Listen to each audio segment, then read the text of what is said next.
انت دي أفضل بتقول طريقة هذه لكشف نصائح أي حد للمواطنين بيقص على كيف تليفونك يعرف أو تليفونه برقم مخترق ولا لا. برقم تفضل. تليفونك. نجمة مربع اسمعوا 2 1. وهتستفاد أقسم بالله عن تجربة. عمها لك يلا استعجل على الشباب. أول كود نجمة الحلقة احنا أول نجمة ما كود مش مشكلة. نجمة مربع نجمة 2 مربع 1.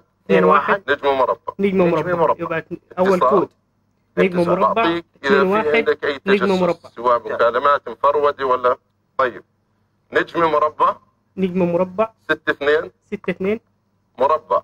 مربع. ده الكود مين الثاني. رقم التليفون اللي بتجسس عليه؟ ده تعرف الرقم أي رقم تليفون حلو بتقص انه عليه. استاذ محمد خالد هاي رقم هو بتجسس عليه. طب عاوز تلغي بدي الغي هذا التجسس التجسس. ده. اسمعوا مربع الكود ده. مربع مربع مربع 0 0 0 0 2 مربع. مربع الأخوان مربع تاني. المشاهدين بامكانهم يجربوها.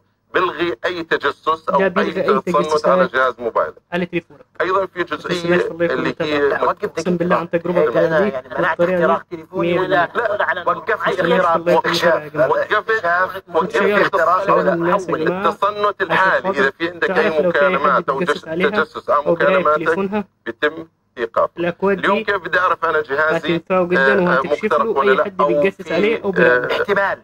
احتمال. اول اشي البطارية قاعدة بتخلص مني بسرعة.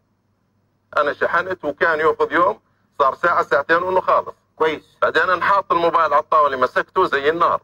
لانه هاي الاجهزة بتعمل ابلود او تحميل للصور والصوت تبعنا فبالتالي بتستهلك من البطارية. أتحداكم يا جماعة تجربوا تعملوا لايك في بعض الاشياء مثلا في عندنا شيء اسمه روت يلا يا وشيء جماعة اسمه الكل يعمل جيل بريك تحدى. على اعمل الاي او اس وعلى اعمل لايك هاي بتتعرب أهو.